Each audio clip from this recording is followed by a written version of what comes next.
And good morning. Welcome to another edition of Unfiltered Vision News. My name is Dr. Ashaki Noni Nichols, bringing you the news unfiltered Monday through Friday, 7 to 9 a.m. Eastern. Thank you so much for joining me. I got a new camera, so I'm doing things a little bit differently. I'm trying. So, I do appreciate you guys' feedback. Let me know if I sound like I'm underwater, if I'm coming in clear. Um, on this broadcast. So, again, thank you so much for joining me this morning. I do appreciate the time that you guys do take with me every day. And today is Thursday, which means it is Mighty Men's Thursday. And we have a special guest. His name is Derrick Gibson. And looking forward to having him on the show at the top of the 8 o'clock hour. So, I was doing a little bit of research. That's why I started a little bit late. I got a little bit caught up. Sometimes I kind of geek out on information that I really want to bring to you guys. And this is, of course, going back to the linchpin of number one, immigration, but number two, the lower courts still trying to block Donald Trump. I don't understand. But hey, here we are again. And I'm going to show where the Supreme Court has already denoted and ruled that a lower court cannot, impede the executive branch. But this is what we are doing. So I know a lot of conversations went on prior, during the election season, and they were saying, yeah, they're using the courts as lawfare. They're using the courts to impede certain things from happening. And here's the thing, courts are not supposed to be used in that way. We have a judicial system, right, to assist those that could otherwise not be heard, right? And could otherwise not have a fair voice. Okay, that is why we use the courts. This is why people are entitled to due process. This is why people, even if they're guilty of a crime, can plead that they are innocent and bring the facts before the court to determine whether they are guilty or not. This is why we have courts. Courts are never supposed to be used in the way they're being used right now. And we are truly in a sad state here in our country where we have, as Karen and Kennedy and I spoke about yesterday, we have judges that are more activist than they are judges, where they are supposed to be impartial to the law, and they are siding based on their political ideology. I'm not even going to say political party. They are basing it in a political ideology, and that is how they are determining some of their court cases, how they are brought and how they are determined.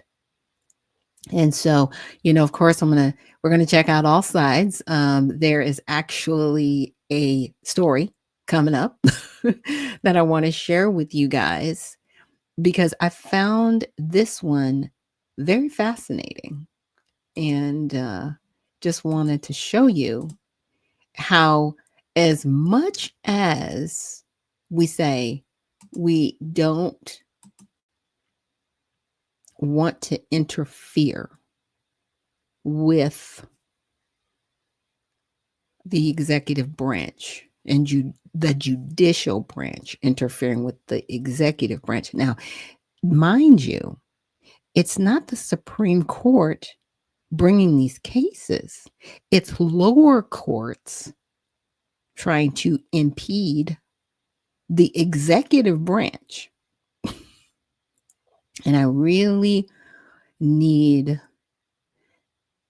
the Supreme Court to maybe lay it out clear to the lower courts. You can't do that. You can't. First of all, this administration, they are actually using legislation to remove people legally from the United States with the 1798 Aliens Act. And we're going to read that a little bit later on. I'm bringing it up because, again, lower courts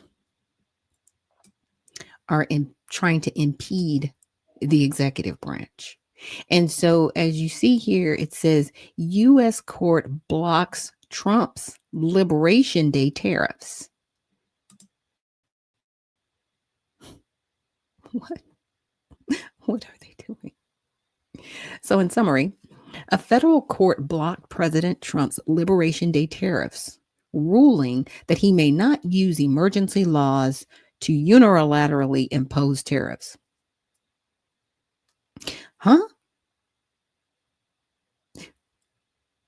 We have different branches of government for a reason. For a reason. Whose side are y'all on? You're not on the side of Americans. That's all I have to say.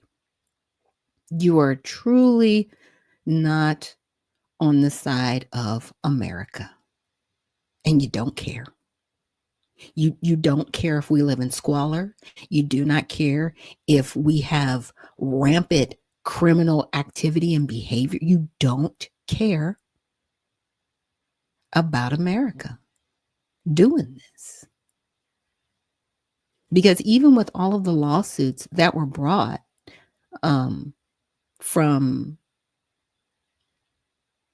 courts for the previous administration, right? Bringing people here illegally, and they were breaking the law, and it's been proven. It's going to continue to be proven.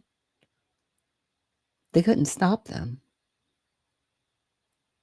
Interesting how that worked out, right? So the details: the Court of International Trade ruled that the Constitution gives Congress exclusive authority over regulating international commerce, and that the use of emergency law is impressionable, not because it is unwise or ineffective, but because federal law does not allow it. Okay? The ruling prevents the administration from enforcing tariffs imposed against Mexico, Canada, and China, as well as the 10% universal tariffs. You just want us under. I'm sorry. It's like you just want to destroy the country. Let me read on. As White House spokesperson argued that the U.S. trade deficits with other countries are a national emergency that has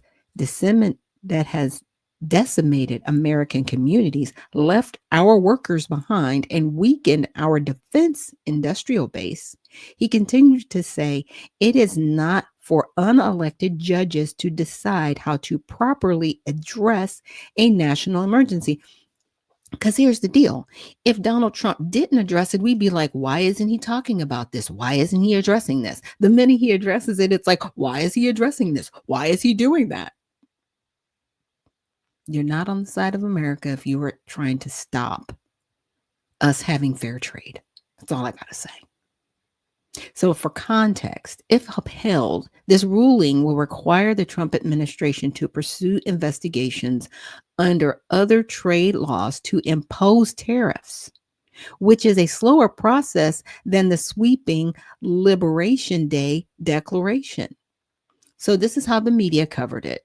National Review, which leans right bias, noted that 3 judges that gave the ruling were appointed by President Ronald Reagan, President Barack Obama, and Trump himself.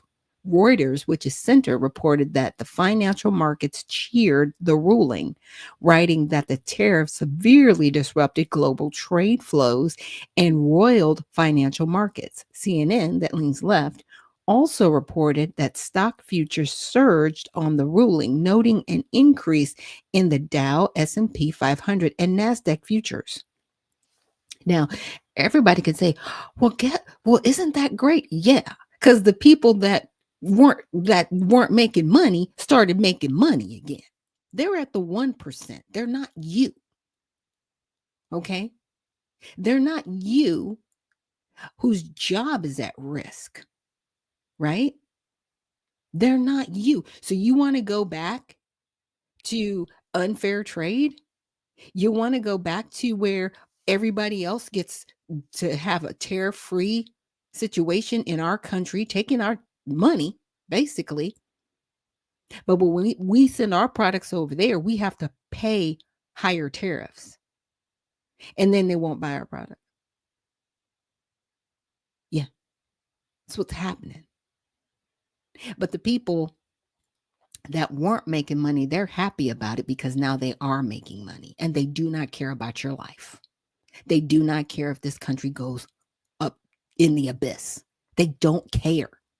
Like I need people to grasp that. So now I wanted to also, I wanted to bring it up again. That the Supreme Court allows Trump to strip legal protections from 350,000 Venezuelans who risk deportation. Okay.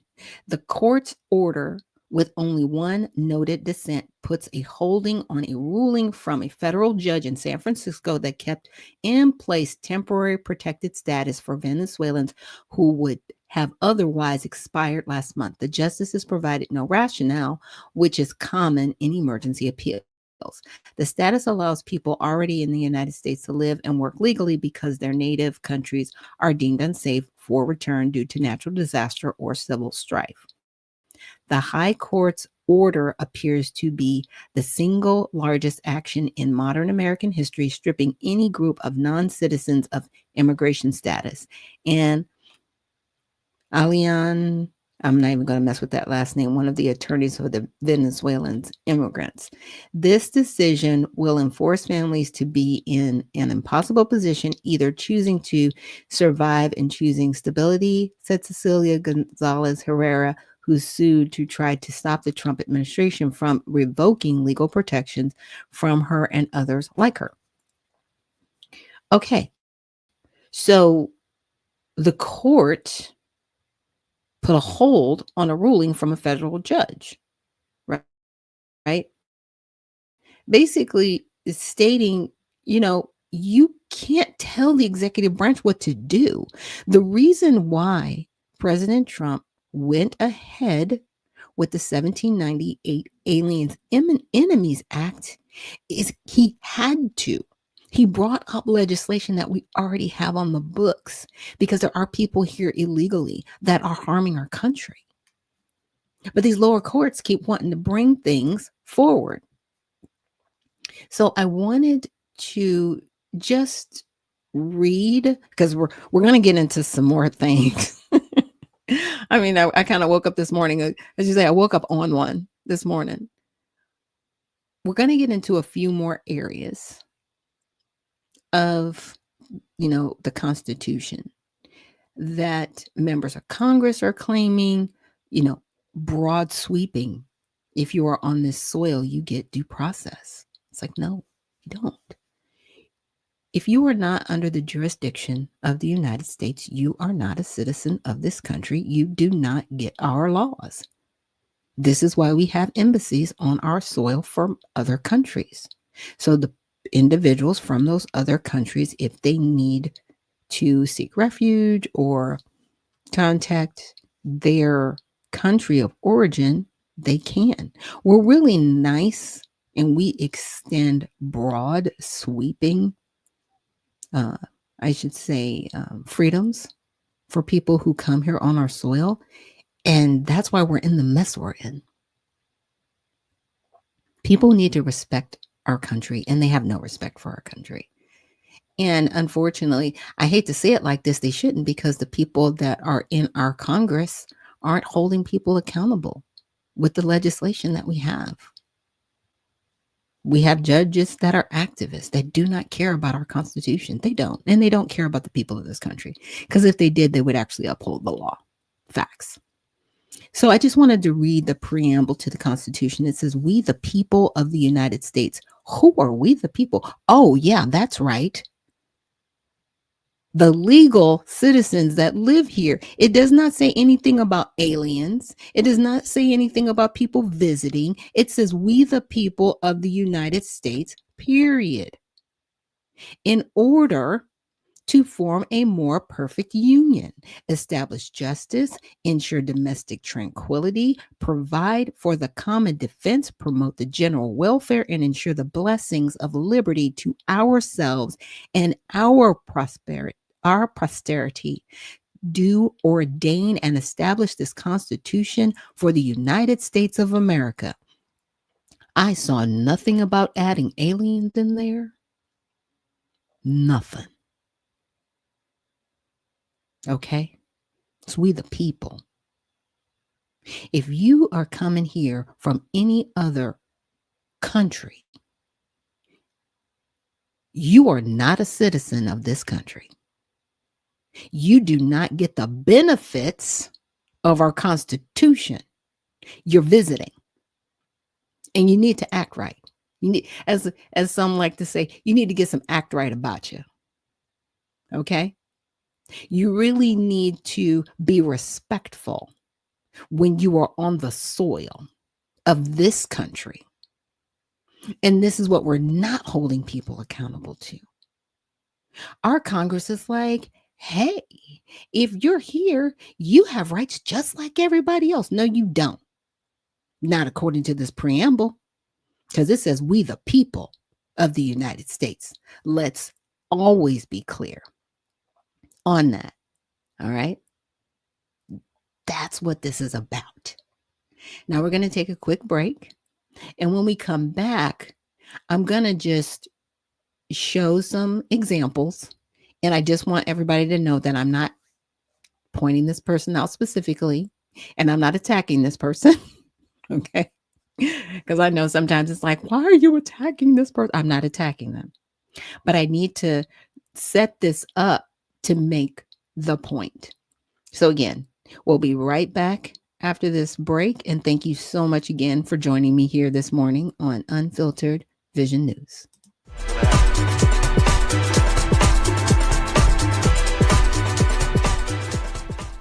At All Sides, we believe unbiased news doesn't exist. To get more clicks and make more money, media outlets often report news with a left, right, or sensational slant, either to suit their own agenda or because by telling us what we want to hear, we'll come back for more. Several news outlets in the center do a good job of portraying both sides equitably, but for the most part, American news media is biased. Bias isn't necessarily a bad thing. The key is to get multiple perspectives. But making matters worse, social media and internet search results are heavily filtered, showing us the most popular opinion or results that match our preferences and make us happy.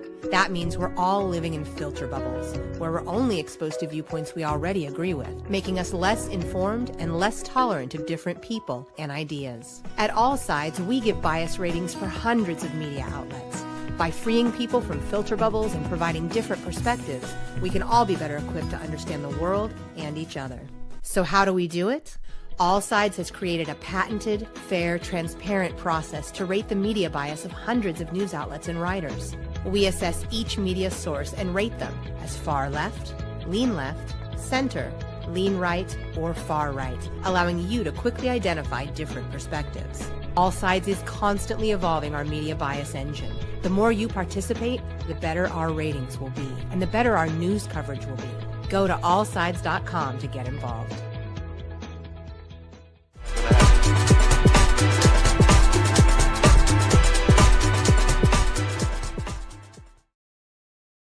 And we are back. Thank you so much for joining us here on Unfiltered Vision News, bringing you the news unfiltered Monday through Friday, 7 to 9 a.m. I am your host, Dr. Shakinoni-Nichols. Okay, so like I said before the break, I'm not picking on Jasmine. I'm not. I'm using her as an example, and not even really as an example. I just really want to show you her stance, the information she's bringing forth, right? And I need to show this to you to really kind of make my point as well, right? Because I do have a point here. Now, we started out with the lower courts coming after the executive branch, right? I've also really looked at the Constitution to determine who is covered under the Constitution. It says we the people. Nothing in the preamble covers people who are not citizens of this country. It says we the people, period. And we actually have more power than we think, because a lot of these individuals in Congress, and this is my opinion, and this is on both sides, Republican and Democrat, they're acting more like little emperors than they are our representatives. They're representing their own interest and the interest of their donors, and they're not really being respectful for the interest of the American people, because if they were, we wouldn't be where we are right now. We truly wouldn't be. But they don't think or feel that they are beholden to the American people, right? As much as they are beholden to the people that give them money, right? So they're in the seats that they're in. And there will be a referendum in 2026. And see, they don't think it's coming, because they're like, they're not going to show up. They're not going to vote. They don't care about their own lives. Guess what? We are building a grassroots movement, and we are going to remove any and all, I did say that Republicans and Democrats, your seats are not safe. Just want you to know that right now. All over this country, your seats are not safe. I don't care how much money you spend. You can spend billions of dollars in small congressional races. You're not going to win. We, the people, we're going to take our country back, because we see you do not have any respect for us, nor any respect for our country. So I'm going to play 2 different videos, and then I'm going to show you what she is referring to, right? And just how we got here. So let's play the first video.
Okay. Now, I wasn't showing that to make fun of her, embarrass her, or even really drag her or come after her.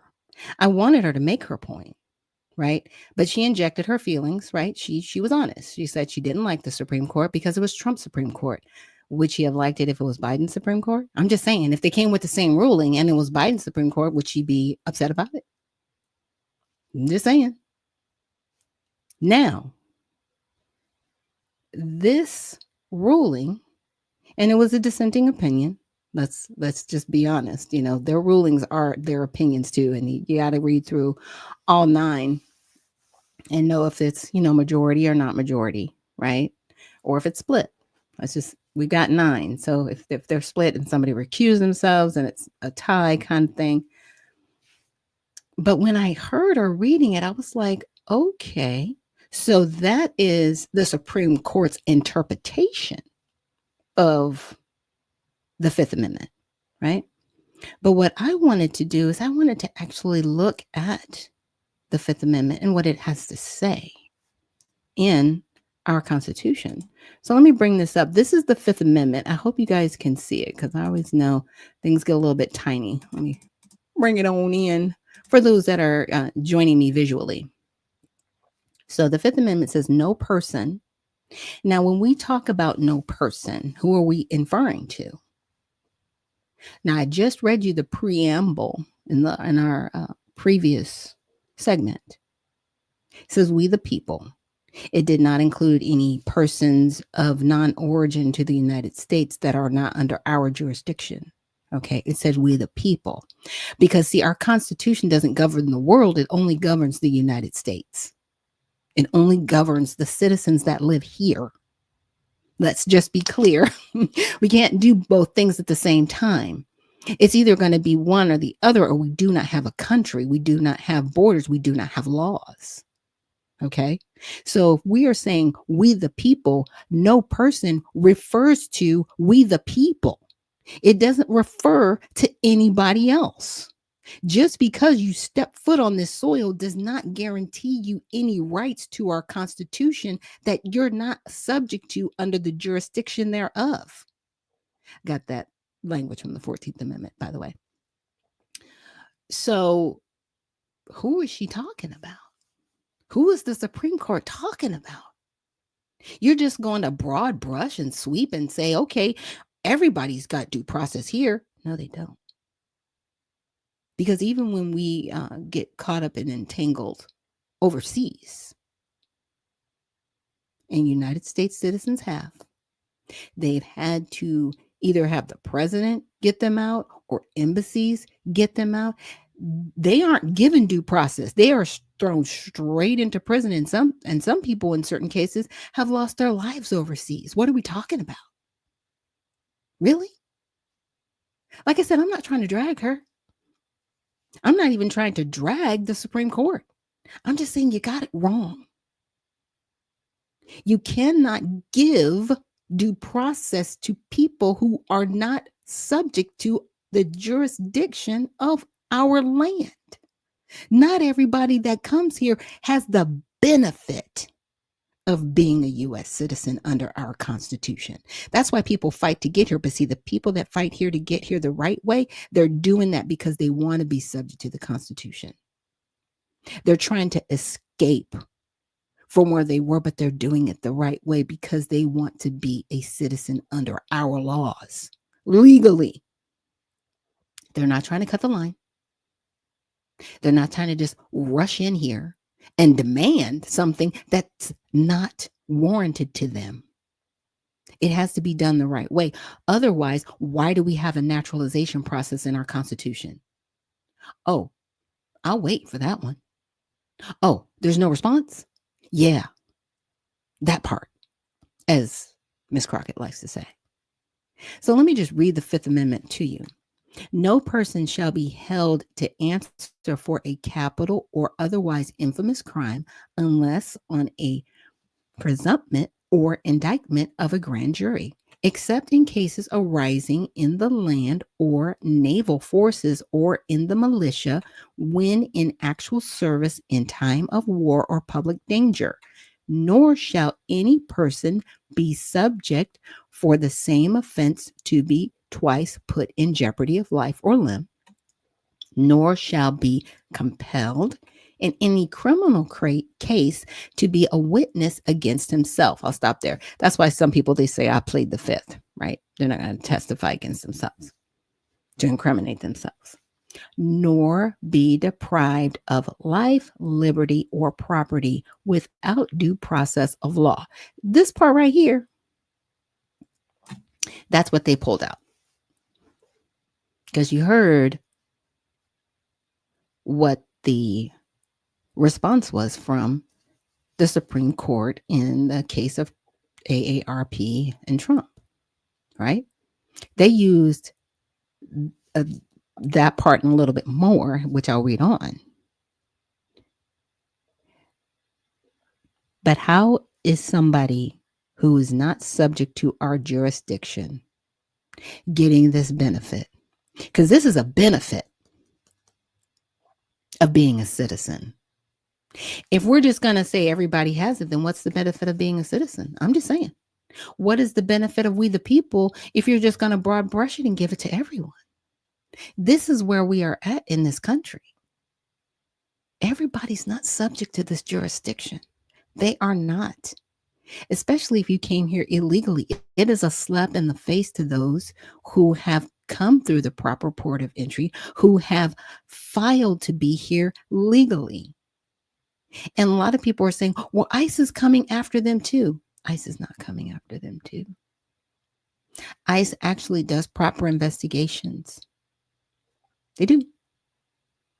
They are actually going after people that they have been surveilling them. They've actually pulled their court documents, and I'm going to show you some videos of that a little bit later on here. But these are people that have violated our laws. Now, I think you may have seen a video of a representative trying to stop ICE from taking a mother from here, saying, well, she's here legally, and you don't interfere with an ICE investigation because they're not going to show up at your house unless you're under investigation. They're just not. That's not what they do. They don't have that kind of manpower yet. If they did, a lot of y'all would be gone already. I'm just saying. This would be a whole wrap. They investigate first. Then they go after them. And then I'm going to show you how they are being given due process still to be removed. It's just not happening in a court building. So just hang tight with me. Now I'm going to finish reading this out. It says, nor be deprived of life, liberty, or property without due process of law. They are applying this law to people who have entered our country illegally, right? They're not subject to our laws. This is why we have laws. Nor shall private property be taken for public use without just compensation. This is where you get, oh gosh, the word is escaping me. Eminent domain, sorry. Eminent domain, where the government would buy certain parts of property or sweeping parts of property, right, to maybe build roads or bridges or different things like that, but they're giving people proper compensation so they can actually move from that dwelling to another. Okay, that's what that's referring to. But this nor be deprived of life, liberty, or property without due process of law. In my opinion, the Supreme Court got it wrong because they are given a benefit to people who have broken the law. Whether you've broken the law civilly or criminally, you're still breaking the law. You're still a criminal. There's no less here. You're either coming here the right way or you're coming here the wrong way. Now I'm going to play another video from Jasmine Crockett because I also want you guys to hear this from her, and then we'll follow up.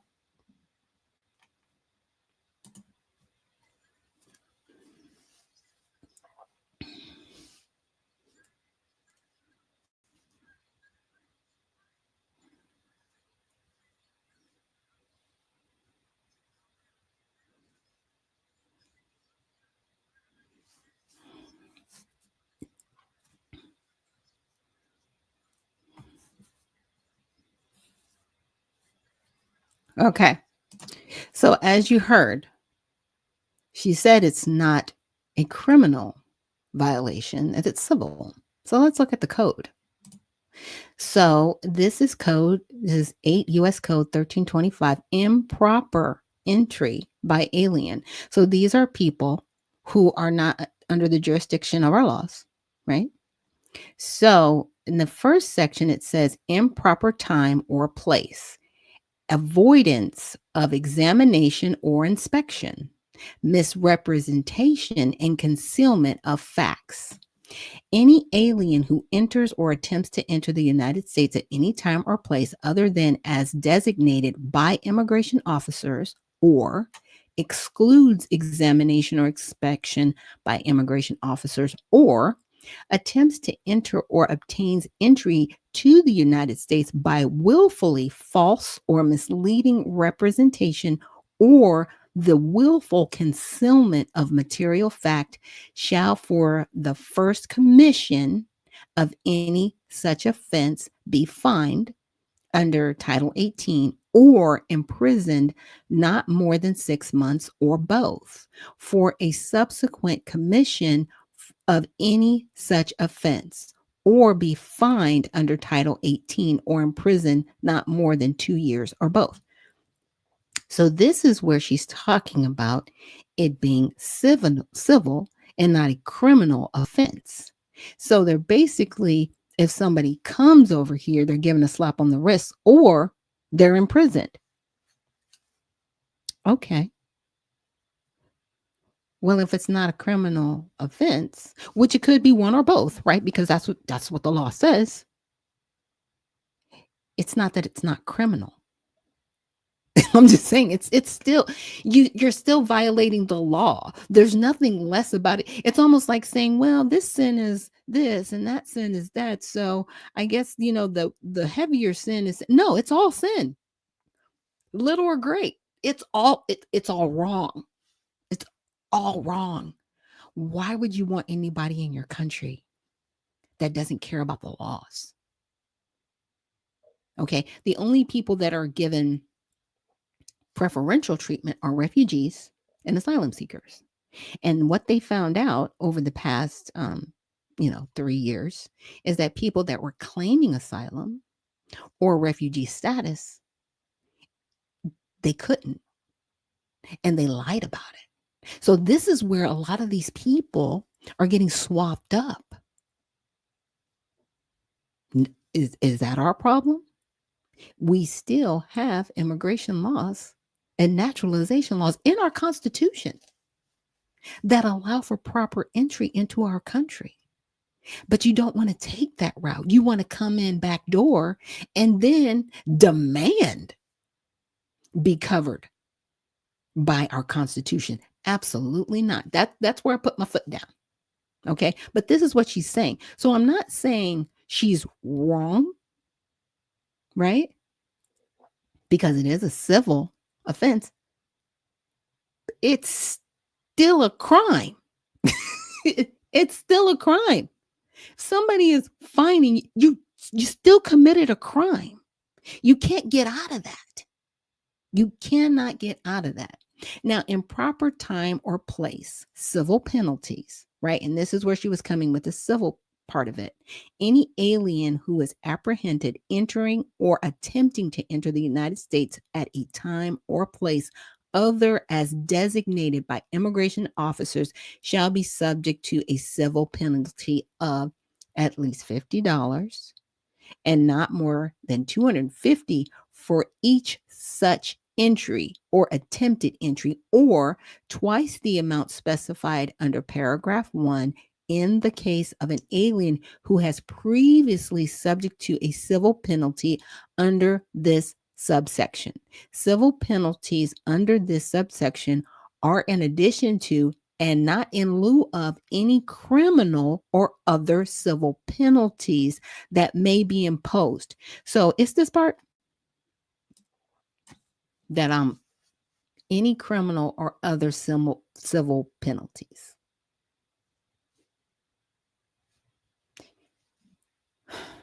So she's not wrong. It is civil. It's still a crime. You're still subject to a penalty. It's still a crime. Like, why are you coming in back door if it's so important for you to get here? If you really truly want to be subject to the United States, why aren't you doing this the right way?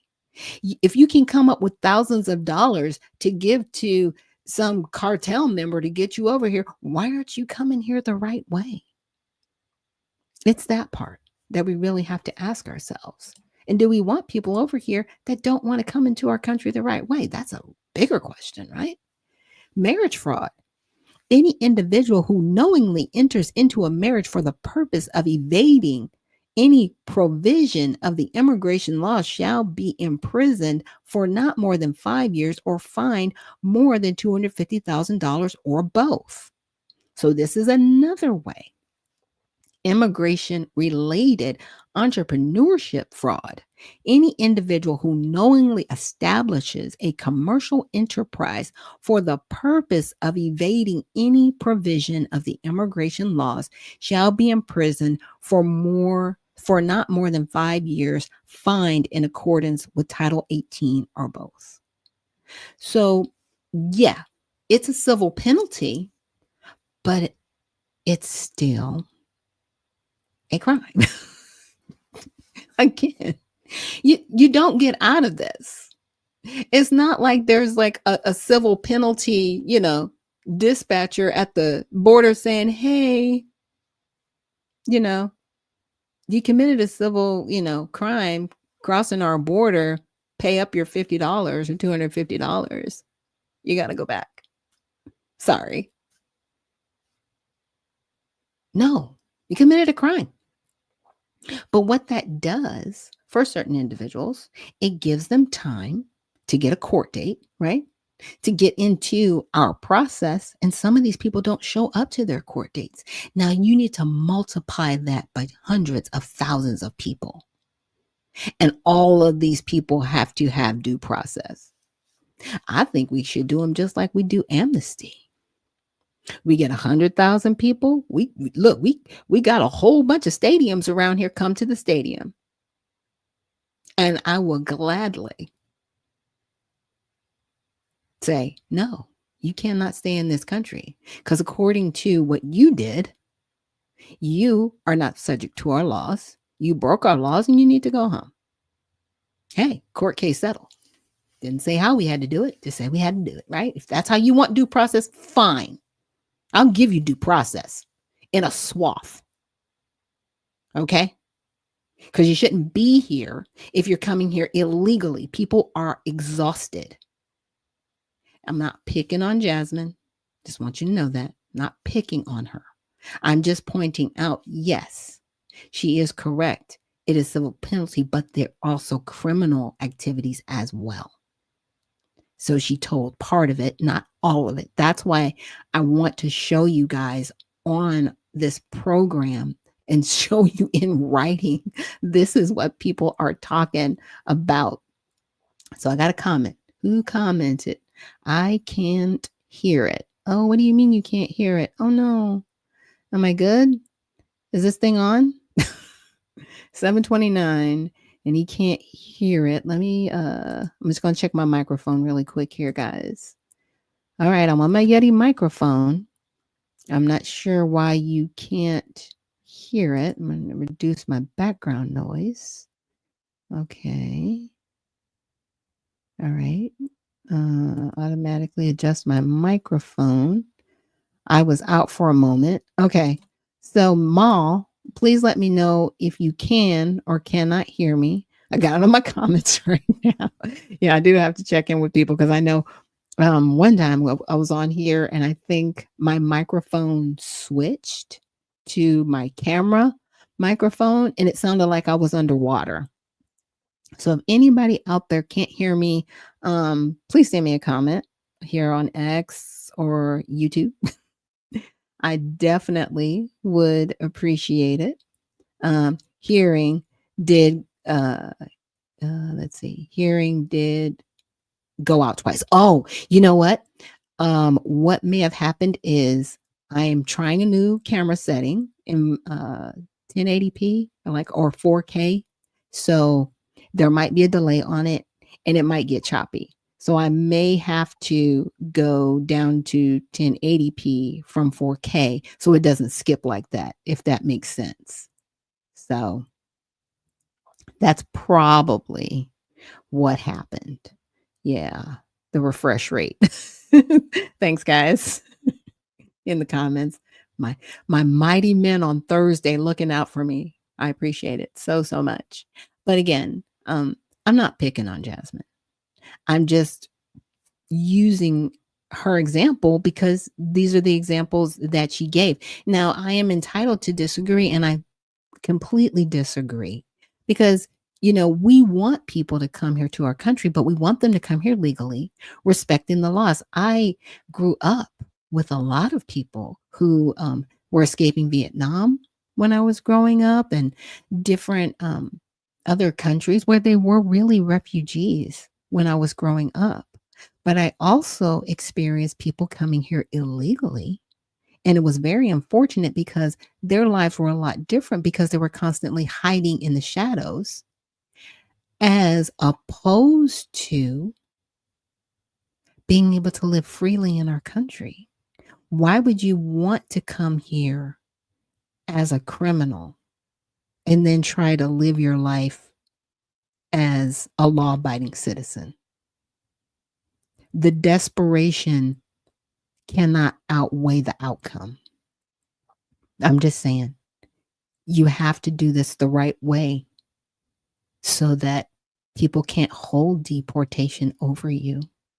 Now, I know, again, a lot of people, they just assume that some of these individuals that ICE is going after are going after the wrong people. They are investigating these people first before they go out to get them. They would not waste their resources like that. They can't afford to. Okay. So that's pretty much where we are at on that one. You know, not that try to dig my heels in on it, pun.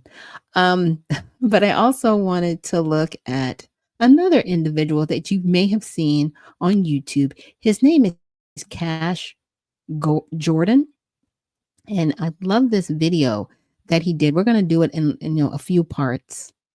It's a 12-minute video. It's kind of long, but I like what Cash has pointed out, and I want to kind of stop in certain places and make and show you guys the examples of what ICE is doing and why they're doing it. So let's get into it.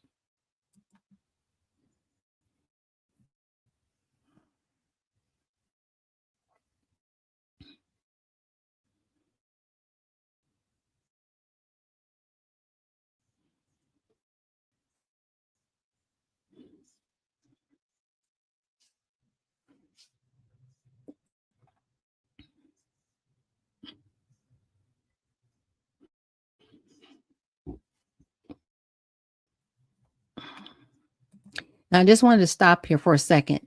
Do you see this processing center? Did you see those gentlemen sitting there? They're still getting due process, y'all. Okay. They're not getting tagged, bagged, and sent away. They are getting tagged, but they're also getting to sit before a magistrate judge before they are sent away to ensure that they are sending the right people away that they've investigated. That's what that's what it's, I can't not show this. I can't not show this. This man is getting fingerprinted. Okay? This is not an innocent person. They committed some crimes and they are being prosecuted for them. That fingerprinting, that's due process because they're trying to match you in a database. Okay. And if your fingerprints matches what's in the database and you've committed previous crimes on this soil, you are getting deported. What are we talking about? Let's continue.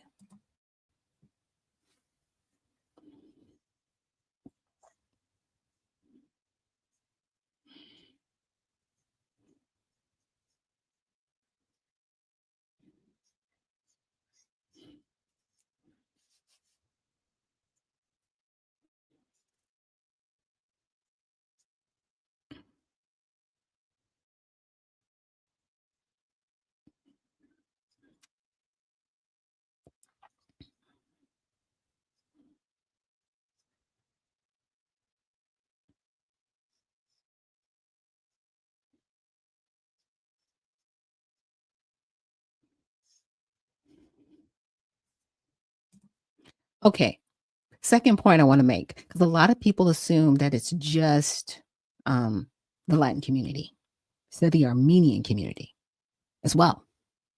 So it's not just people, it's not just one community. That's all I want to say. Because I think a lot of times when people think of illegal aliens, they automatically assume it's just people from Mexico, and it's not. It's people from all over the world. So I need people to just grasp that. It's not just one segment, I should say, of the world. Just got to keep that in mind.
Okay, let me pause because I can see now that my wonderful streaming powers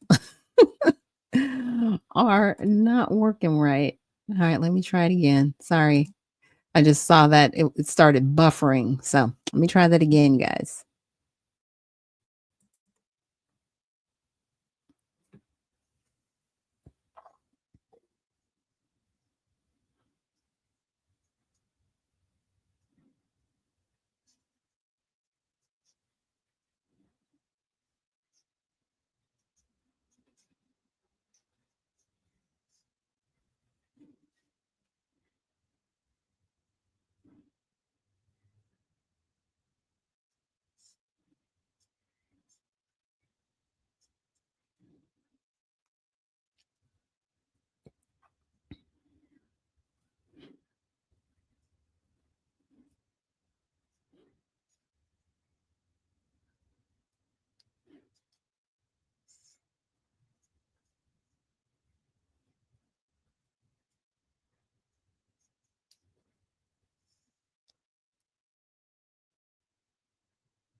There's no sound? What? Oh, come on, man. Y'all missing this? This is good stuff here. But basically, oh no, and I lost everybody viewing. What happened? I'm sorry, you guys. I hope I didn't kick everybody off and out of the stage. What was happening? Hopefully, you guys can hear me now. I stopped the video.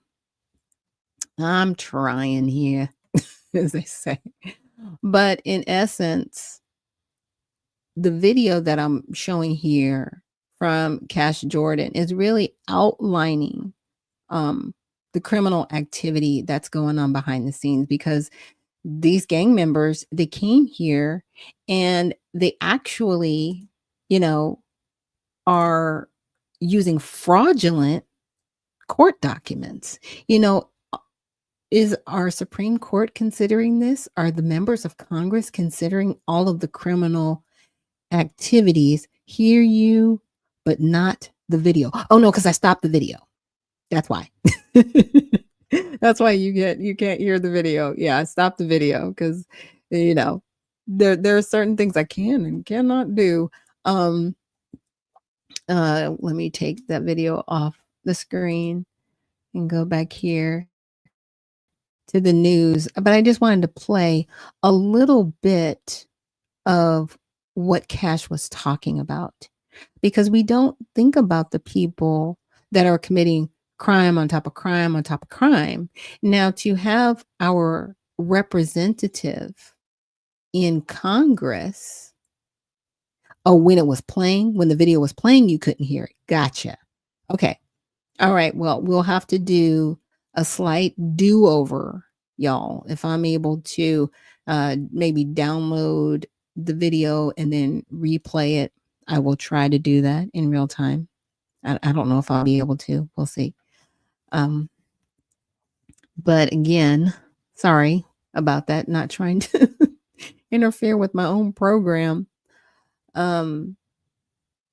When our Supreme Court gives broad, sweeping benefits of our Constitution to anyone on this soil, they're possibly giving rights to people that are committing crimes at the same time. And I think that's what's leaving people frustrated. This is why President Trump implemented the 1798 Alien Enemies Act, because we are under invasion. I know that you guys weren't able to hear a lot of the video. And again, we'll do a do-over and I'll download the video. So hopefully you guys can hear it, and I'll play it here within my streaming capabilities, because I only have so many minutes that I can use here in StreamYard. And I'll get it together. This program, doing things on my own. I don't have a producer yet. But again, is the Supreme Court considering those who are committing these major crimes? And are they giving broad, sweeping protections for people who are committing criminal behavior? Because again, we have people that are applying for the immigration and naturalization properly. So how do we get there, right, from people committing crimes? Yeah. There are people that do this the right way, and they have their court documents, and they show up at court and they do what they do. And if they try to get married illegally, obviously they get kicked out of the country because they're doing it the wrong way. And those are the things that we have to look at. Those are the things that we do have to consider. Yeah. And so with that, we'll take a quick break. Hopefully I'll be able to reset and everybody can hear me and see me. Again, I got a new camera, doing things a little bit different. And I just want you guys to have a good experience here, because you're giving me your time, which is so precious. So we're going to take a quick break, and I will see you guys on the other side.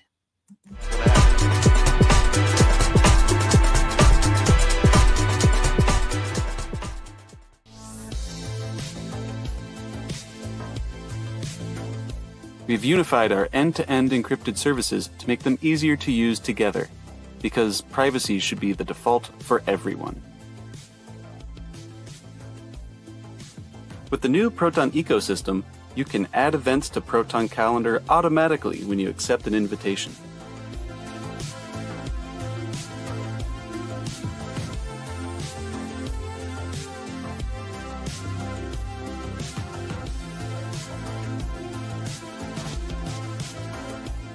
Easily share large files with a secure Proton Drive link.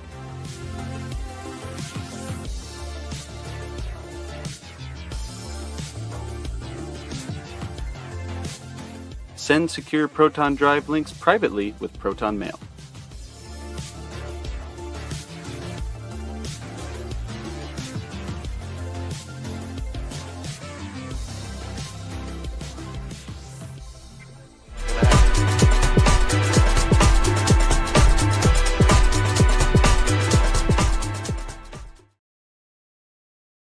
And we are back at Unfiltered Vision News, bringing you the news unfiltered Monday through Friday, 7 to 9 a.m. Eastern. My name is Dr. Ashaki-Noni-Nichols, and I am your host here at Unfiltered Vision News. And so in this 8 o'clock hour, we will be joined by our special guest, Derrick Gibson. And I'm just looking forward to, bringing him up on the stage. If you have been with us in the previous hour, we've been really digging into immigration and some of the dissenting opinions from the Supreme Court. Also, looking at one of our representatives from Texas, Jasmine Crockett, and what she had to say, weighing in on the Supreme Court's decision on the Fifth Amendment in particular. And I am in opposition to how the court ruled, giving broad sweeping rights to people who are not citizens of this country. When our forefathers wrote the Constitution, they wrote it with the matters of we the people in mind. And we the people refer to the citizens that are under the jurisdiction of the United States. Everybody that comes here is not under that jurisdiction. They're just not, because then we would have a constitution of the world, right? Because if everybody has a right to it, then everybody's under the jurisdiction. No, not how the Constitution works. This is not. This is not. Both things cannot be true. They'd love it to, just saying, but it's not. So if you guys cannot hear me or see me, or if things get crazy or delayed, let me know in the comments section. And thank you for those who have sent comments to kind of keep me on track. And let me know what you could or could not hear. But let's get into our next story. The Tate brothers to face rape and human trafficking charges in the UK. Now, I know that this has been a case, it's kind of been ongoing for a moment. So let's see what's going on. So Andrew and Tristan Tate will face 21 charges, including rape, actual bodily harm, and human trafficking in the United Kingdom upon their return, British prosecutors confirmed. The Crown Prosecution Service, CPS, said it authorized the charges in August 2024. According to the Tate's attorneys, the international arrest warrant was issued by Bedfordshire Police for allegations dating back to between 2012 and 2015. The brothers are currently under investigation in Romania for rape and trafficking charges, and the CPS said the domestic criminal matters in Romania must be settled first. The Tates said they categorically reject all charges and are very innocent men. So for context, the two, who are British Americans, were first arrested in Romania in December of 2022 and detained there in August 2024.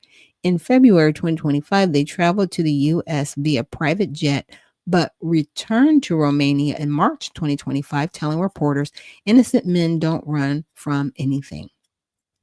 Reportedly, in March 2025, UK authorities issued the brothers an arrest warrant for sexual aggression, and they were facing extradition back to the UK. Andrew Tate has previously been described by mainstream media outlets and the Anti-Defamation League, ADL, as anti-Semitic, far-right, and misogynist. Wow. So we didn't make a whole complete straw man out of him. Just saying. So this is how the media covered. All outlets across the spectrum covered the news fairly, similarly describing how Andrew Tate gained an online following through his lifestyle and views of women, and that the brothers have denied the charges against them. So this is one of those, we're going to have to see how it plays out, because right now they're being tried in the court of public opinion. Right. I haven't followed Andrew Tate outside of seeing him, some of his videos that would come up on YouTube, or maybe seeing him on the Alex Jones show, or, different online presence, as they said, because they do have an online social media presence. Outside of that, really haven't followed them much in that respect, if that makes any sense. So, it's one of those things when people are called names by the media and certain outlets. It's like, okay, you're disparaging them in the public to give a public perception, because I don't really know him or not know him, right? So I can't make an honest assessment based on you dragging this person, right? You haven't told me anything good he's done. I don't know. Because I've really not heard much good about him being lauded, if that makes any sense. I think it'd be one thing, and this is what happened to President Trump as well. People loved him and he was great and he was wonderful and everybody wanted to have him on his show, and it was such a beautiful thing. And, even the Reverend Jesse Jackson went to him and Trump gave him money to help the Black community. I mean, you know what I'm saying? This man was loved. He ran for president and got drugged and still dragging. Okay. And it's almost like, which is it? Is it one or the other? Is he a good guy or is he a bad guy? Or is he a bad guy when you choose it? Just saying. Just saying. It's got to be one or the other. Now let's, what to make of Trump's crackdown on Harvard. Now we did go over this a little bit yesterday and Tuesday, about how, and I even said this, I was like, what is it with you and Harvard? I think it'd be different if it was all universities, right? But why is it Harvard in particular? Like, what is it about this school that has really got the administration's attention? I'll just put it in that frame and reference. So Harvard University has recently been the center of political controversy with accusations of political bias and threats of restricting its ability to enroll foreign students. That's what I was saying. I was like, okay, what's going on? So from the left, now this is how they're just pointing out the coverage here. So from the left, the New York Times opinion, which is left bias, featured a writer defending the institution against what he refers to as Harvard derangement syndrome, a new derangement syndrome. Okay. The piece acknowledged the university's flaws and the need for improvements to free speech and viewpoint diversity. However, the writer firmly contests the accusations that Harvard is a national disgrace and a woke madrasa. He argues that the majority of Harvard faculty are neither very liberal nor woke, radical left idiots, and that the institution is not a Maoist indoctrination camp. Despite the controversies, the writer contends that Harvard continues to function as a place of learning and intellectual exploration without fear or favor. Okay, so that's how the left covered it. The right covered it this way.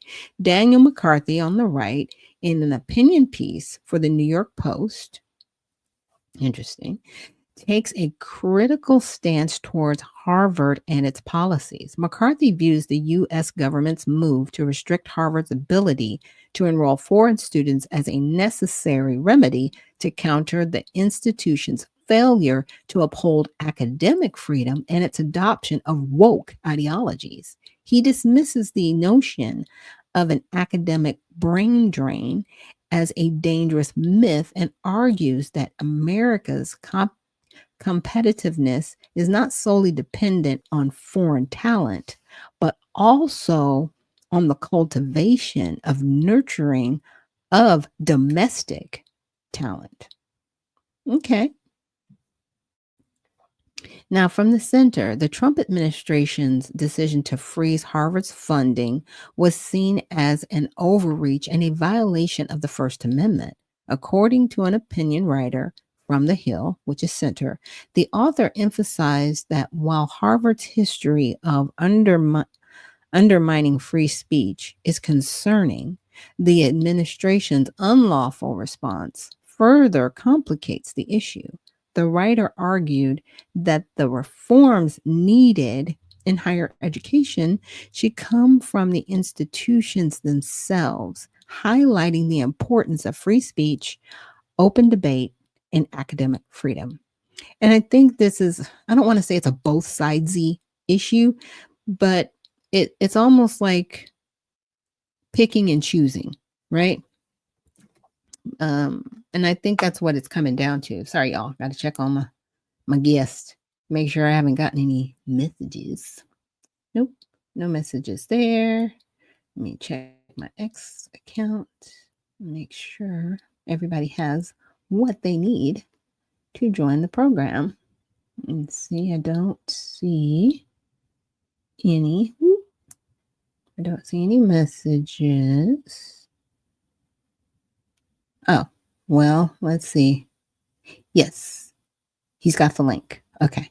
I wanted to make sure that my guest had the link to join our program. Thank you for that little small interstitial. So back to the point of Harvard, because you're getting different stories out of Harvard, where one instance, they might be occupying a building because they're protesting, and they shouldn't be occupying buildings. You can protest, but don't occupy buildings. Another one, it's saying, oh, this person can say this, but they can't say that.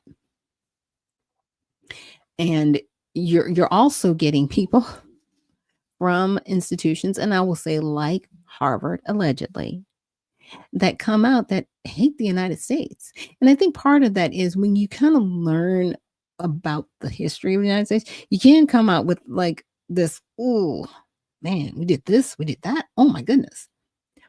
But how is the information being disseminated, right? Because I think you can disseminate honest information in a way that lets people come to their own conclusions as opposed to guiding, right, their conclusion. And that's why a lot of times people are calling colleges indoctrination centers as opposed to educational institutions of learning, where people can actually learn, right, that it is okay to have civil discourse. It's fine. You can disagree with somebody politically and still go out to lunch with them or even be friends, right? It's okay to disagree, because in that disagreement, somewhere you do agree on something, right? You may not see it the same way, but you do agree on something at the end of that conversation. And that's what's been lost in this country. It's like, okay, you have to be on my side, because if you're not on my side and you're on the other side, I can't deal with you. We have to stop doing that, because we will not have a country if we're doing that, because that puts us at war. That means anything that we say, we're warring against one another. We have to remember that a war is a verbal, right? It's not just with guns and bombs, verbal. And that's where we've been. Ooh, I want to see this one, y'all. I got to take it. We got to look into this. Our guest will be with us in just a moment. But NPR sues Trump, accuses him of retaliatory viewpoint discrimination. Sometimes they come up with these big words, and I'm like, what? So basically, they're upset. They are mad. Well, first of all, they're mad because they ain't getting no money. Shut that down, right? That was shut down. They're upset. Well, let's see why they're so upset. So National Public Radio, or NPR, that leans left biased, and 3 of its member stations have filed a lawsuit against President Trump and his administration, alleging that an executive order to cut federal funding to NPR and PBS is unconstitutional. First of all, you're not written in the Constitution. Agency based, okay? And if the president at his pleasure decides he does not want to fund you, guess what? You are no longer going to be a line item, NPR, PBS, period. You're not. You're just not. You can be state funded. You can be publicly funded. But the federal government has no obligation to fund you. Let's just be clear. That's why your money was stopped. But hey, sue if you want to. It's a free country, right? The details, the executive order issued in early May directed the Corporation for Public Broadcasting to freeze all funding to NPR and PBS. Written content related that leans left. Okay, so the NPR leans left, PBS leans left. So you're one sided. Seriously? Y'all are one sided. But you want to demand that you are given money by the federal government that says you need to be impartial. I'm going to let it go. We're going to read through this. The lawsuit filed by NPR and 3 Colorado public radio stations claims this order is textbook retaliation against the organization's editorial choices and an existential threat to the public radio system. Stop using existential threat. It's a threat. Okay, you're biased, and I haven't looked at the federal contract, but I can assume that you're supposed to be impartial. And if you're partial, that's fine, but you're not going to be funded by the federal government. Super simple. Super simple. So NPR CEO Catherine Maher stated, what we see is at stake here. And it is not just funding to NPR. We also see the risk of funding to all public media, as well as broader concerns around government interference with the free press. Interesting how the free press isn't free because we're paying for it. Yeah, that part. So for context, the Trump administration has accused NPR and PBS of promoting liberal bias and argued that they should not be supported by taxpayers. Yeah, because nobody really asked us, and they do. So for the most part, I want to say there are contracts out there for non-biased outlets. They do have some contracts and grants out there for stations that want to give a non-biased view, which I think is, pretty gracious of us as taxpayers to say, hey, we want to give you a chance to be a part of the airwaves.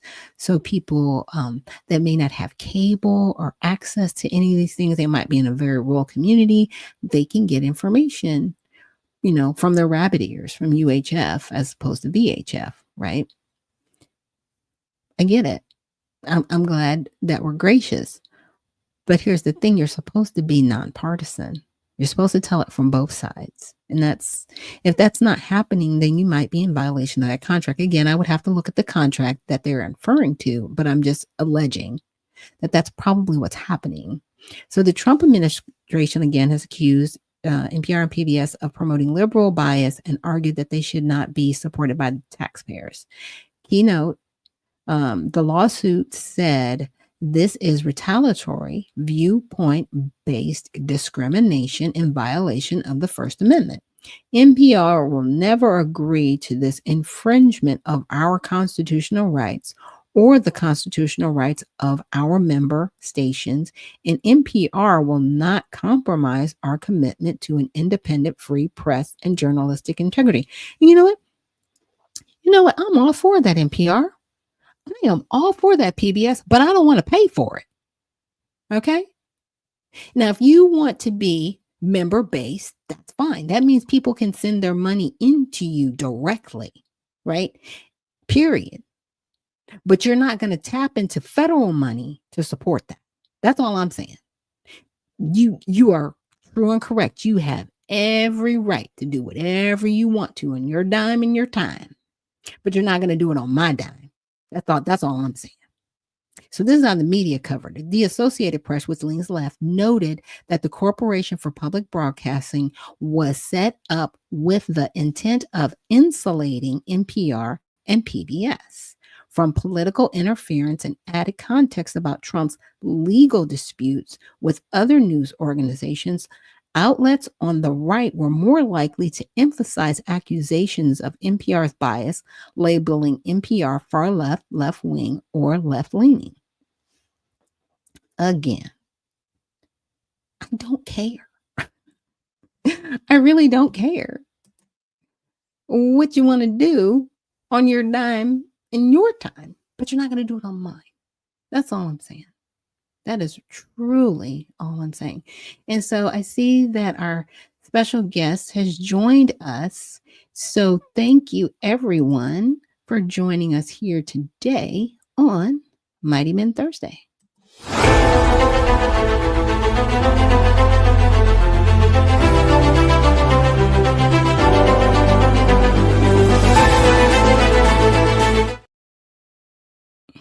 And we are back, and I have our special guest. His name is Derrick Gibson, and I'm going to bring him to the stage so he can introduce himself to us. There we go, adding you to the stage. Hey, Derrick, how you doing? Good morning. I am doing well. Just sitting here listening to your show. It's very interesting. Getting a lot out of it. It was a lot of laughter in it. Also, it's funny the way you break some of it down. I love that. It's Look, entertaining. thank you. I'm trying. You know, it's like I got a new camera, so I'm not sure like what level I should have it at. I might take it down back to 720 because right now I have it at in 1080p, and I don't think the Wi-Fi is keeping up, if that makes any sense. Yeah, So pretty I need much. to be right. I need to be hardwired into the internet. So we're practicing. I just want to make sure people have a good experience. But if you could please introduce yourself to our audience and let them know what you're doing in the community, where they can follow you, and then we'll just talk about a topic of your choice. I just want to say good morning to your audience, yourself. My name is Derrick Gibson. I'm a former candidate and a current candidate for New York State Governor.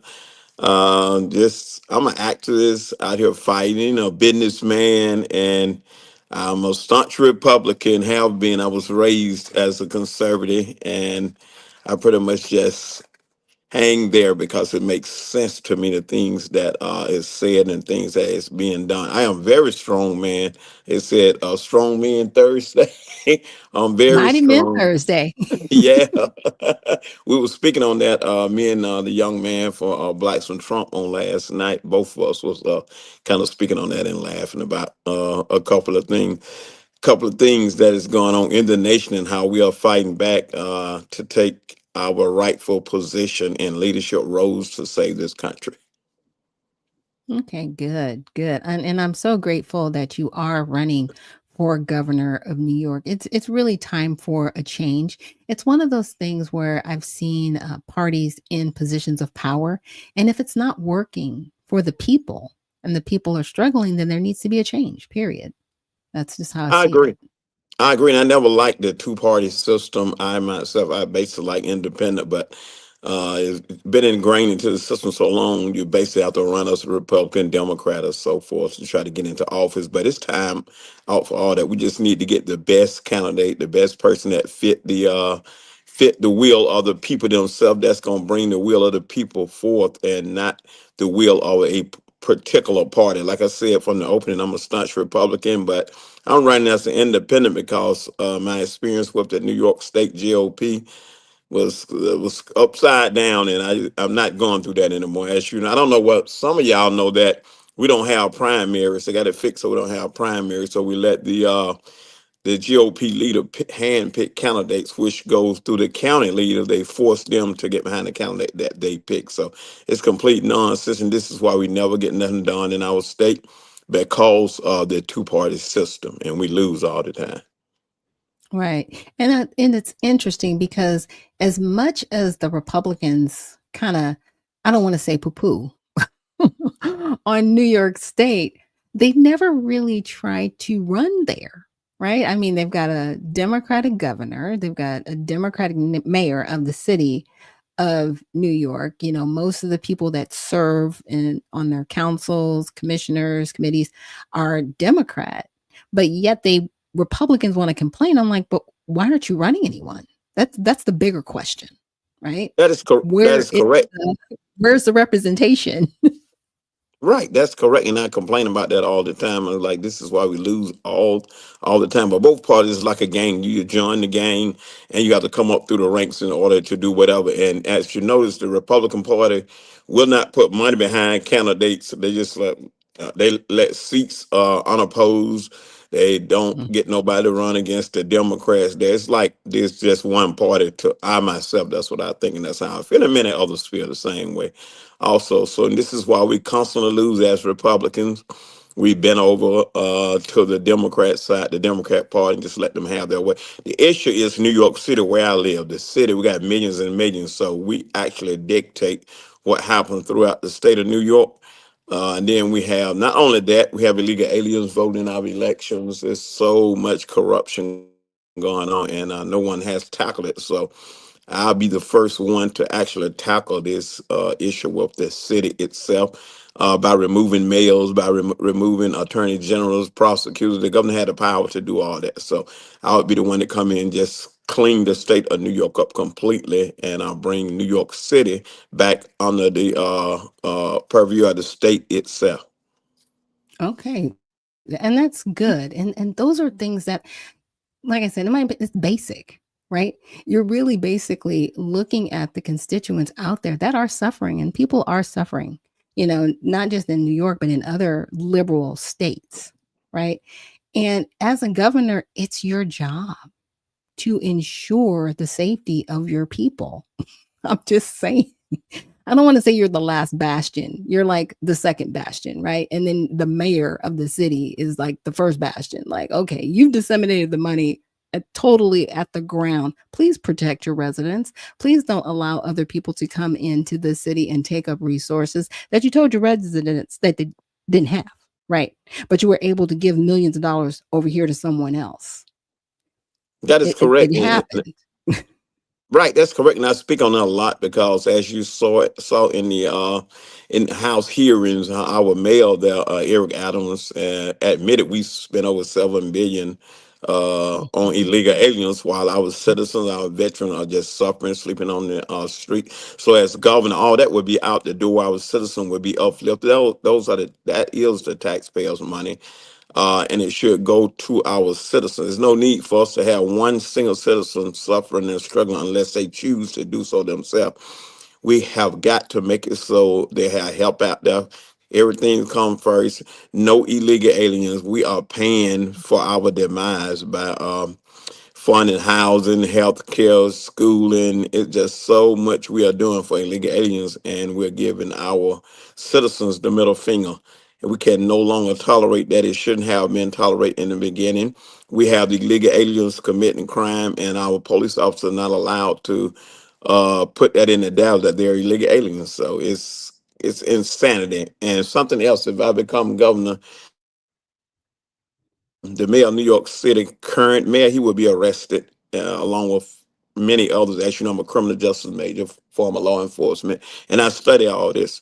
And these people must be held accountable, just like individual like myself and you. If we commit a crime, if we with a group of people and they commit crime, we're charged with accessory. So the New York City mayor should be tried for accessory to a crime. A young lady got burned up on the train. People done got raped because you want to keep these illegal aliens, criminal illegal aliens in our country, in our city. And you ask us to pay for that. And this is exactly where our money is going. So I have a lot on my plate. A lot of arrests will be made. I become governor on day one. I've studied it. I've put it together. It's going to be, I just got to clean it up. I can't say too much, but it's going to be cleaned up. Oh, good. And I appreciate that. And see, that's what we need. Of these the Democrats on the Democratic Party, they keep wanting to throw out, well, we'll do this, and if you put us back in office, we can get that done. It's like, no, you've been in office and nothing's changed. It's gotten worse. And it's almost like you don't see what you're saying. We're going to completely gaslight you. you Right. know, and we're going to That's continue to gaslight you as long as you allow us to, right? right.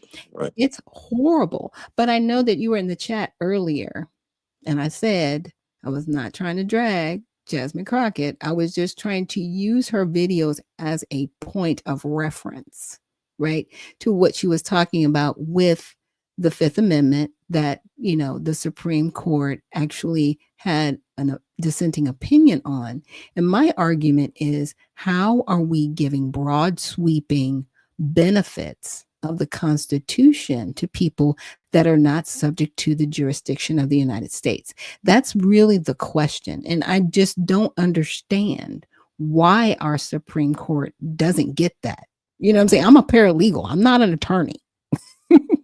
Well, And it's like, they go ahead. misinterpret like a lot of people do. They misinterpret the meaning of that. The Constitution is not afforded to everybody in the world. Just because you break into this country, you don't get our rights. It's been distorted. The Constitution been distorted for decades upon decades. So it's basically in the mindset of some of those justices that once you set feet on this soil, that you are afforded all those rights, and you're actually not afforded those rights. You broke into the country illegally, and Mhm. those rights is not afforded to you. You just simply need to be deported, come here the right way.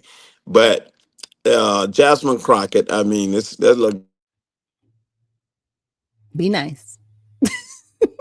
she acts like a little girl, and she's too hood. She's just, I don't know, she's insane, along with all the other Democrats that fight head and feet for these illegal aliens. We got thousands upon thousands of black men in America that's incarcerated. I'd never ever seen a Democrat run to the jail to try to get in and talk to them and see this. We have a lot of black men that has been put away, innocent people. Do you see Democrats fight for them? But look what they're doing. They're flying all out the country, El Salvador, fighting for illegal aliens. What is behind that? What is behind their agenda? And why Yeah. aren't they representing the American people themselves, such as us? I've been to jail myself. I've been jail endlessly, and people lied on me. I got arrested. Nobody run to my rescue, and I was an upstanding guy in the community. Raised my children, took care of my family, but no Democrat run to my rescue. But these illegal aliens that murder, rob, steal, rape, they fighting for them. They risking their life going to jail for illegal aliens. So what's behind all of this? This is the question. What's behind, and why are we, as the black community, supporting Democrats? 95% of it. I don't get it. It's pure insanity. Yeah. And you made a great point. Why are these federal officials, they're not, some of them are state officials, but these federal officials, supporting criminal behavior? They're supporting criminal behavior. There's no way getting around it. Okay. These people, to, Derrick's point, they've been stopped. They've been found guilty. I mean, the one in particular that was, sent to El Salvador, to that prison, he is actually a citizen of El Salvador. Number one, he was deported more than once, okay, out of this country, found to have trafficked people. I mean, he committed crimes on this soil. Period. It was found That's out. correct. That is Period. correct. And they fight. They want to bring him back, bring him back, bring him back. So what's behind that agenda? They know that they don't have the power to get in office or stay in office without illegal aliens. It's plain as simple as that. This is why all of them together come to fight, because they know without that they don't have a future in the Democratic Party. This is why they fight so hard for illegal aliens. And we, as black people, should never support a Democrat. And this is what our Save America rally is about: is to fight hard to keep them from getting the House, getting elected in the midterms. This is why we're going to cross the country with this rally. We're going to register voters.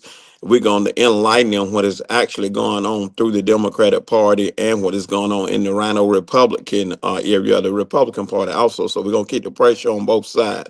But the demonic Democratic Party, I have absolutely nothing for them at all. We can fix the Republican Party with the rhinos by kicking them out, putting people up to run against them, and support them from wherever you at in America, so we can get, they say President Trump's agenda. I said, no, it's the American people agenda that elected President Trump. This is what we want ourselves to be done. And it seems like the rhinos is not hearing us, and they're not going to codify the things that President Trump is doing. So we got to bring this to attention all over the nation and let the people know, so we can save this country.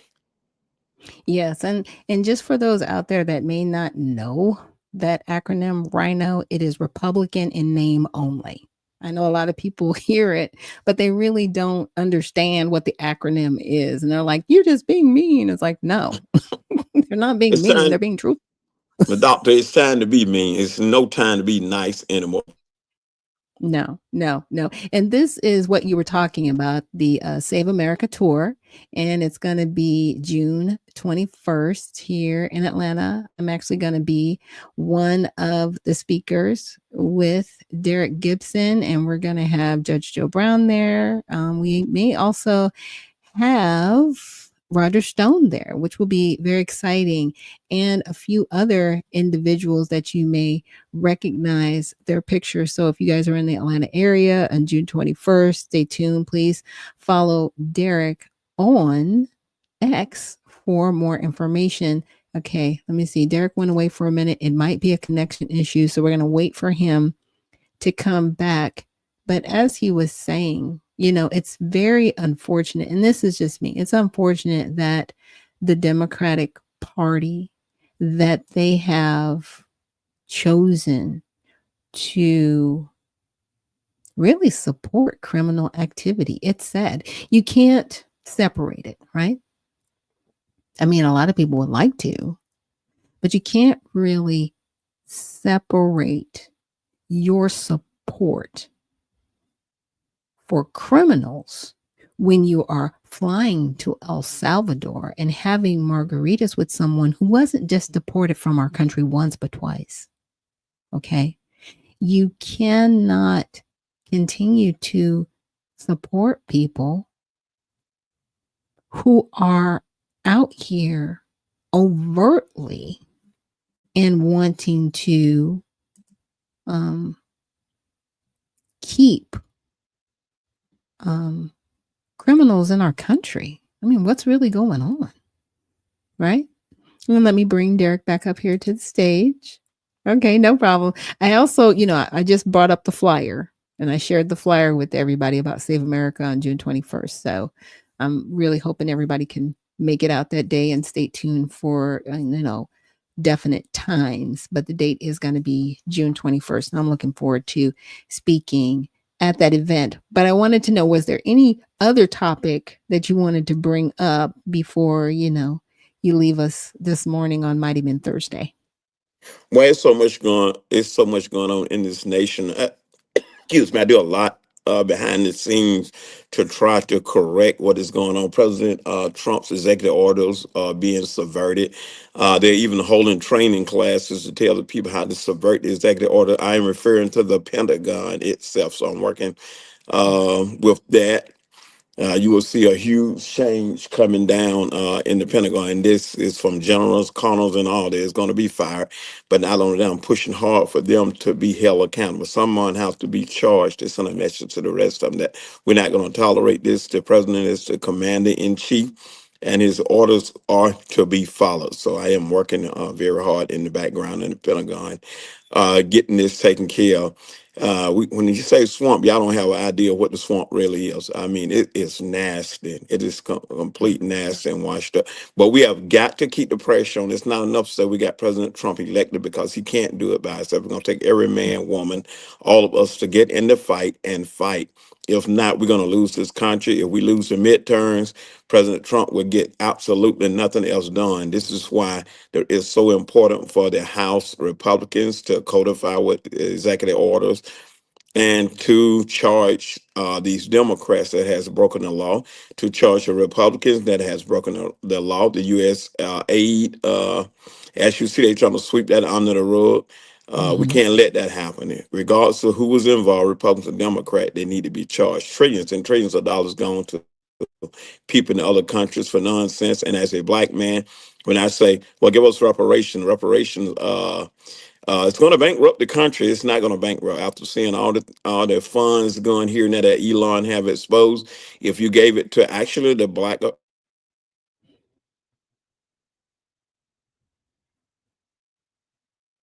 Oops, you went out. Your audio went out, or maybe I can't hear it, but I can't. His audio stopped, y'all. I think it's me. Is it me? Is he back? Is he not? He's frozen. Okay, so I'm going to remove Derrick from the stage and let his audio catch up. But yes, as to what he was saying, yeah. I know a lot of people say, you're never going to get reparations. We can't afford it. And then some people say, well, your reparations has already been paid to the illegal citizens. We definitely can't afford it now. I'm like, we can afford it. There's a way to get it. I just need everybody to calm down. And we can do it without raising taxes. We actually can. There are many people out there smarter than me who have figured this out, and I appreciate them.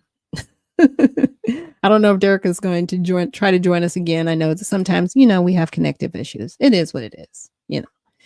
It is what it is with the internet, but I'm going to continue to fight to make sure that I can bring you guys the best programming that I can. With that, I'm going to take a short break. And on the other side, we will have closing remarks if Derrick comes back. If not, then we will continue with our closing remarks for today. So again, thank you so much for joining us here on Unfiltered Vision News.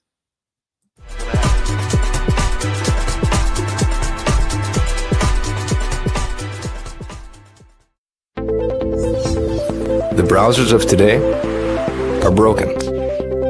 They've been overtaken by a barrage of sneaky and annoying ads, trackers that follow your habits, and cookies that build profiles, and all sorts of other internet clutter that's taking precedence over the content that you want to see. In fact, these useless bites can take up to a whopping 50% of page load times, with a third of it anxiously trying to learn more about you. To make matters worse, some ad blockers are even letting ads through when large advertisers pay them. But do you really want a leaky ad blocker? It's because of these very reasons that we developed Brave, a new browser that kicks internet crud to the curb and makes it faster, safer, and better to surf the web than your current browser. With Brave, everything you need is built right in. We integrated technology that automatically blocks trackers, annoying ads, and shields everything that can cramp your style and destruct your privacy. With it, you can expect increased speeds nearly 2 times faster on laptops and up to 4 times faster on mobile.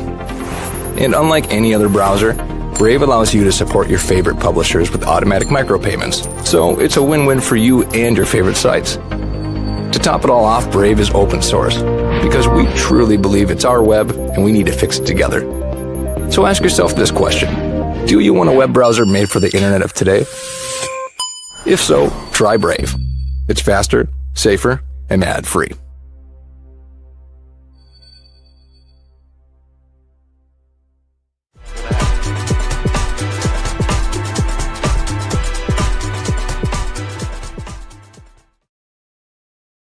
And we are back. Thank you so much for joining us here on Unfiltered Vision News, where we are bringing you the news unfiltered 7 to 9 a.m. Monday through Friday, Eastern Standard Time.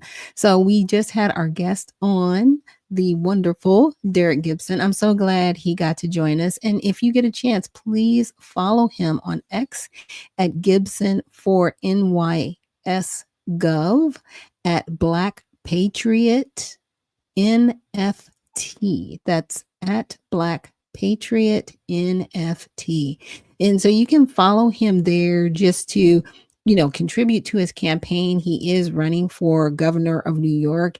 And we always talk about, well, who's going to run? Who's going to help us? Well, he's threw his name in the hat, but the only way he can get elected is if people get out there and vote for him. So he's going to need people to knock on doors, make phone calls, and do all those wonderful things. He did say he was going to run as independent. I'm hoping he might run with the Redemption Party. We will see.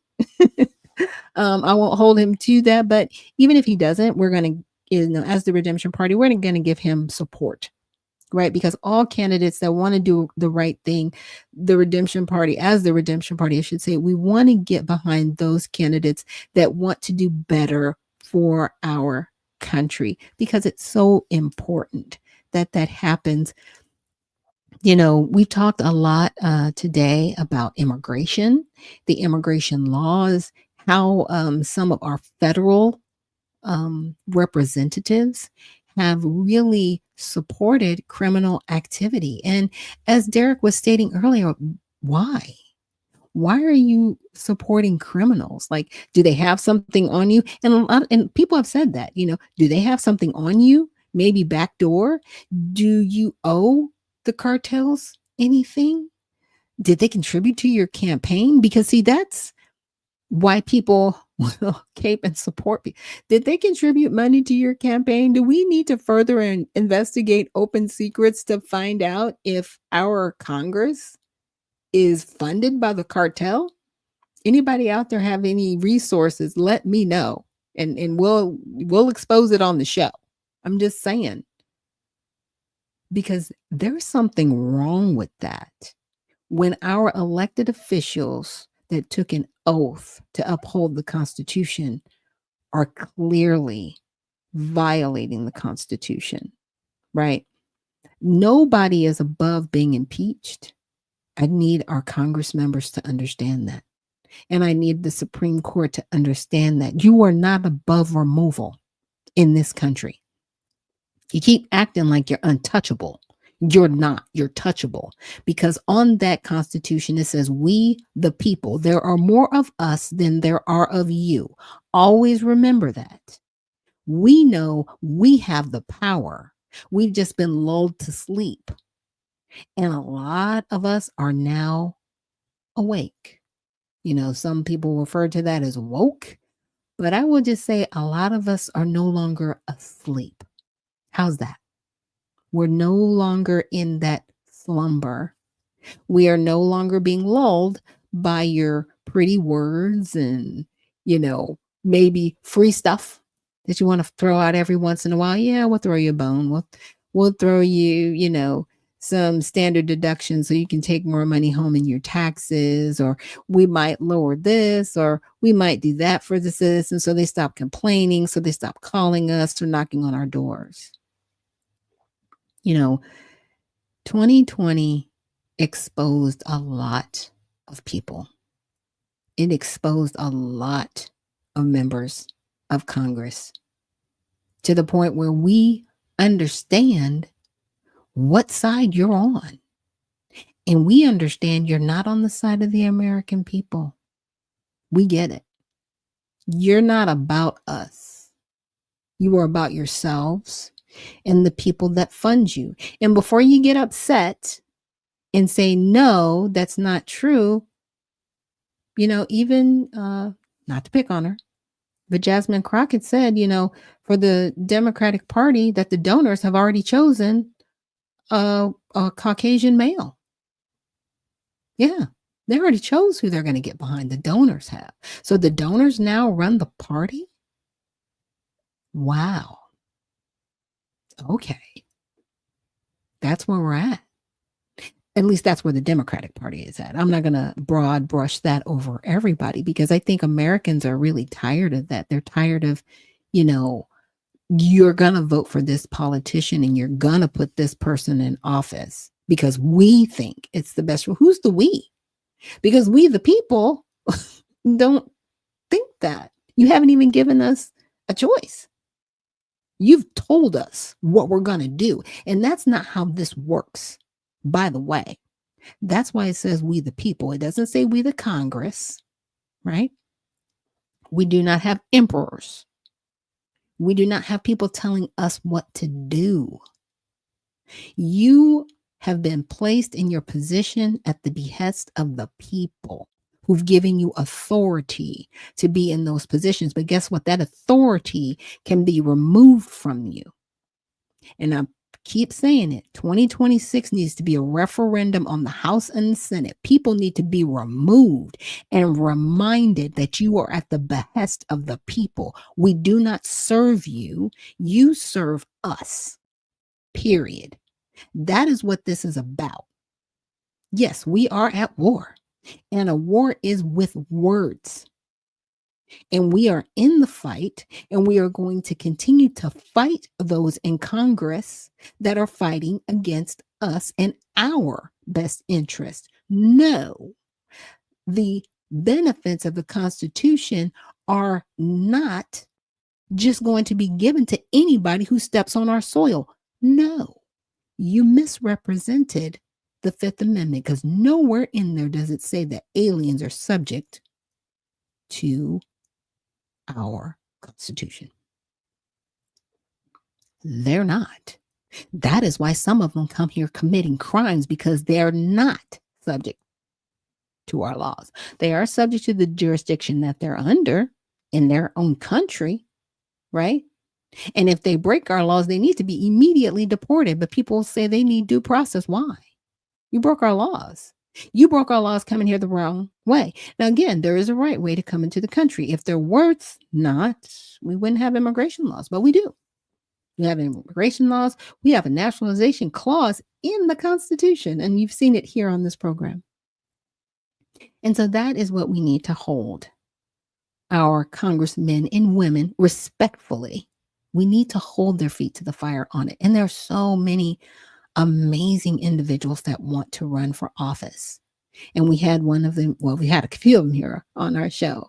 We've had Marcus Williams a couple weeks ago. He was here on the show. And we also had Derrick Gibson here today on the show. And we will have, hopefully, I can't hold people to it because sometimes, schedules change. I'm hoping that we will have another individual who's running for lieutenant governor here in the state of Georgia.